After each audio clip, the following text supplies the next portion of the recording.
हक और अधिकार की लड़ाई बहुत है। मैं हरियाणा सरकार ने लागू किया हमारे वहाँ वर्गीकरण को, उसका भी इसीलिए धन्यवाद करता हूँ। अखिल भारतीय सफाई मजदूर Congress trade union non political स्वतंत्र यूनियन है। हम किसी राजनीतिक पार्टी का समर्थन नहीं करते, लेकिन हमारे स्वर्गीय संस्थापक वासुदेवराव चांगरे जी ने कहा कि जो पार्टी हमारे लोगों को हक अधिकार देगी, जो पार्टी हमारी चिंता करेगी, हम भी उस पार्टी की चिंता के लिए कहीं ना कहीं सोचेंगे। हमारे वोट को फ्री में लिया जा रहा था, जिसकी कोई वैल्यू नहीं थी, लेकिन आज 2024 के चुनाव ने हमें भी कहीं ना कहीं उत्साहित किया। हमें भी महसूस हुआ कि मेरे वाल्मीकि समाज की वोट की वैल्यू है, और उस वैल्यू को कैलकुलेट करने में हमारे बुद्धिजीवी लोग लग गए हैं। और इसका जो परिणाम है वो महाराष्ट्र के चुनाव में भी और आने वाले सब चुनावों में दिखाई देगा कि बहुजन समाज, वाल्मीकि समाज और वंचित समाज किधर जाएगा। इसलिए मैं सरकारों से इस बात के लिए फिर कहता हूं कि सरकारें चुनी गई हैं और चुनी इन लोगों ने है। सरकार आपकी नौकर है, नेता मंत्री आपके नौकर हैं, आपके पैसे आपके टैक्स से तनख्वाह लेते हैं। आज सवाल हमें करने हैं। अब तक हम सवाल नहीं करते थे, लेकिन अब हमें सवाल करना है कि कौन सी स्टेट, अभी हमारे आदरणीय बहुत ही आप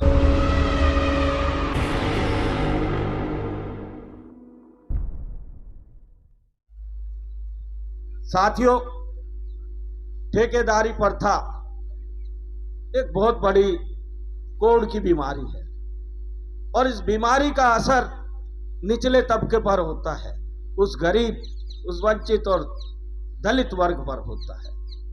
बड़े लोगों के लिए ठेकेदारी एक अच्छा पूंजी कमाने का साधन है, लेकिन गरीब लोगों के लिए उनके जीवन व्यापन करने का एक मात्र ऐसा कोढ़ की बीमारी है कि काम वो करता है, मेहनत वो करता है, और उसकी मेहनत को ठेकेदार खा जाता है। साथियों, इससे बड़ा कोई अन्याय हो नहीं सकता। और बाबा साहब ने संविधान में भी अंकित किया है कि जो रोज होने वाले काम हैं वो ठेकेदारी प्रथा में नहीं आएंगे, नेचर ऑफ जॉब।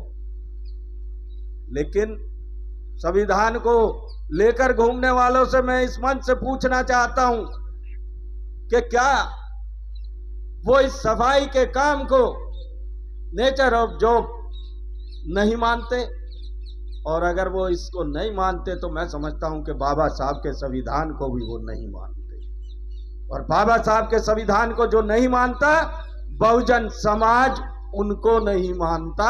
यहां से मैं ये कह देना चाहता हूं, बहुजन समाज जो इस संविधान, बाबा साहब के संविधान को मानेगा, जो बाबा साहब के संविधान को कुरान, बाइबल या गीता समझकर इसको भी उतना ही दर्जा देगा, उसी को बहुजन समाज सम्मान और इज्जत देगा। क्योंकि बहुजन समाज अब जागरूक हो चुका है। आदरणीय वीर सिंह बहुत जी जैसे जो समाज के चिंतक हैं, उन्होंने जो ज्योति जलाई है वो आज पूरे भारत में दिखाई दे रही है। और मैं धन्यवाद उनका भी करना चाहता हूं कि वर्गीकरण के फैसले के आने के बाद हमारे ही अपने बहुजन समाज के हमारे साथियों ने, जिनके हम हमेशा पीछे चले, बड़े भाई भी कहकर चले, मैं उनका भी इस बात के लिए धन्यवाद करता हूं कि उन्होंने कम से कम हमारी हैसियत दिखाने की कोशिश करी।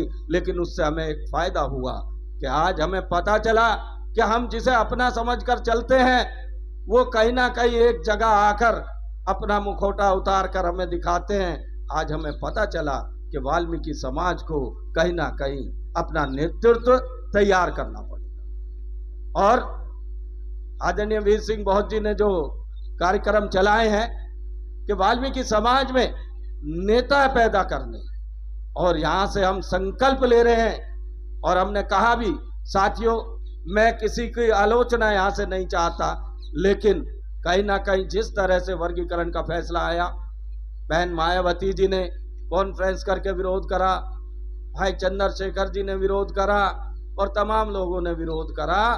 और विरोध भी इस चीज का करा कि वो हमें हक मिलने वाला था, वो हक हमें ना मिले। लेकिन आज कानूनी तौर पर सब रास्ते बंद हो गए और माननीय सुप्रीम कोर्ट ने जो अपील खारिज हुई थी पुनर्विचार की, वो भी अपील खारिज हो गई है। अब तो आपके हाथ में है। और मैं उन बड़े भाइयों से भी ये कहना चाहता हूं कि हमारा कोई व्यक्तिगत झगड़ा नहीं है। नारा बहुत अच्छा लगता है, बटोगे कटोगे अलग रहोगे तो मरोगे, लेकिन मैं यहां कहना चाहता हूं कि अब भी वक्त है, आप अपनी भूमिका निभाएं, साथ में चलें। ये निर्णय सुप्रीम कोर्ट का था, ये किसी व्यक्ति या विशेष का नहीं था, ये किसी सरकार का निर्णय नहीं है। ये अगर निर्णय है तो वो माननीय सुप्रीम कोर्ट का निर्णय है। साथियों, हक और अधिकार की लड़ाई बहुत है। मैं हरियाणा सरकार ने लागू किया हमारे वहाँ वर्गीकरण को, उसका भी इसीलिए धन्यवाद करता हूँ। अखिल भारतीय सफाई मजदूर Congress trade union non political स्वतंत्र यूनियन है। हम किसी राजनीतिक पार्टी का समर्थन नहीं करते, लेकिन हमारे स्वर्गीय संस्थापक वासुदेवराव चांगरे जी ने कहा कि जो पार्टी हमारे लोगों को हक अधिकार देगी, जो पार्टी हमारी चिंता करेगी, हम भी उस पार्टी की चिंता के लिए कहीं ना कहीं सोचेंगे। साथियों, आज तक हमारे वोट को फ्री में लिया जा रहा था, जिसकी कोई वैल्यू नहीं थी, लेकिन आज 2024 के चुनाव ने हमें भी कहीं ना कहीं उत्साहित किया। हमें भी महसूस हुआ कि मेरे वाल्मीकि समाज की वोट की वैल्यू है, और उस वैल्यू को कैलकुलेट करने में हमारे बुद्धिजीवी लोग लग गए हैं। और इसका जो परिणाम है वो महाराष्ट्र के चुनाव में भी और आने वाले सब चुनावों में दिखाई देगा कि बहुजन समाज, वाल्मीकि समाज और वंचित समाज किधर जाएगा। इसलिए मैं सरकारों से इस बात के लिए फिर कहता हूं कि सरकारें चुनी गई हैं और चुनी इन लोगों ने है। सरकार आपकी नौकर है, नेता मंत्री आपके नौकर हैं, आपके पैसे आपके टैक्स से तनख्वाह लेते हैं। आज सवाल हमें करने हैं। अब तक हम सवाल नहीं करते थे, लेकिन अब हमें सवाल करना है कि कौन सी स्टेट, अभी हमारे आदरणीय बहुत ही आपके बीच में संघ का संचालन कर रहे हमारे विजय बोध जी ने कहा कि दिल्ली की सरकार अगर लागू नहीं करेगी तो हम यहाँ काम बंद हड़ताल भी करेंगे और दिल्ली की सरकार से दो हाथ भी करेंगे। साथियों, दिल्ली की सरकार को मैं यहां से बोलना चाहता हूं कि चंद महीने बचे हैं चुनाव में, और वाल्मीकि समाज इस बात पर नजर लगाए है कि दिल्ली सरकार वर्गीकरण के मामले में क्या सोचता है। और अगर दिल्ली सरकार ने इस बात की घोषणा नहीं करी या लागू नहीं किया तो निश्चित तौर पर दिल्ली की सरकार बदली जाएगी और उस बदलने का काम वाल्मीकि समाज करेगा। हमारी एक और बहुत हमने मांग रखी साथियों कि हमारे पढ़े लिखे बच्चों को निःशुल्क शिक्षा दी जाए, क्योंकि आज देश के हालात ये हैं कि ना आपका बच्चा डॉक्टर बन सकता है, ना आपका बच्चा इंजीनियर बन सकता, ना आईएएस बन सकता, ना आईपीएस बन सकता। वर्गीकरण तो एक अलग मामला है, लेकिन उससे पहले आर्थिक जो समस्या है वो सबसे बड़ी है। और आर्थिक समस्या यह है कि आज बच्चे का एडमिशन कराने के लिए, डॉक्टर बढ़ाने के लिए भी करोड़ों रुपए चाहिए। एक सफाई कर्मचारी कहां से करोड़ों रुपए लाएगा? इसलिए हमने सरकार से मांग की है, पहला हक अगर किसी सरकार पर और इस देश पर बनता है तो वो कहीं ना कहीं बहुजन समाज और उसमें भी वाल्मीकि समाज, वंचित समाज का बनता है। हमारे बच्चों को शिक्षा का जो संविधान में शिक्षा का अधिकार दिया है, उसके तहत हम मांग कर रहे हैं कि हमारे बच्चों को निःशुल्क हायर एजुकेशन दी जाए। बंधुओं, जब तक ये तीन मांग हमारी प्रमुख मांगे सरकार अमल में नहीं लाएगी, तब तक अखिल भारतीय सफाई मजदूर कांग्रेस इसी तरह मोर्चे पर डटी रहेगी।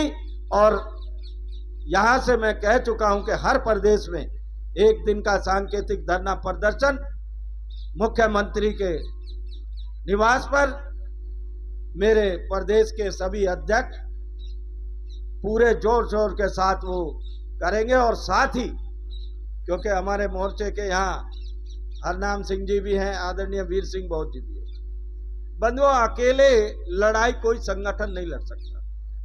जब हमारी मांग एक है, हमारी पीड़ा एक है, तो हमें कहीं ना कहीं सबको उस मांग और उस पीड़ा को लेकर एक साथ आना होगा। मैं देश के सभी संगठनों से, सामाजिक संगठनों से, सभी ट्रेड यूनियनों से मैं यहां से कहना चाहता हूं कि और बाद की बात है, आपके और लड़ाई या और मतभेद हो सकते हैं, लेकिन जो मांगे हैं, जो सबके हित की हैं, जो आने वाले बच्चों के भविष्य को तय करने वाली है, इन मांगों को लेकर, वर्गीकरण को लेकर, ठेकेदारी प्रथा को लेकर, निःशुल्क शिक्षा को लेकर और भी समाज की ऐसी जो मांगे हैं जिनके लिए हमें लड़ना चाहिए, उस पर हमें एक मंच पर आकर लड़े। और इस काम को आदरणीय वीर सिंह जी बहुत अच्छे से कर रहे हैं। हमारा संगठन भी उनके समर्थन में, उनके सानिध्य में, उनके साथ काम कर रहा है। साथियों, समय की कमी है क्योंकि 5 बजे तक का हमारा यहाँ समय था और जितने भी हमारे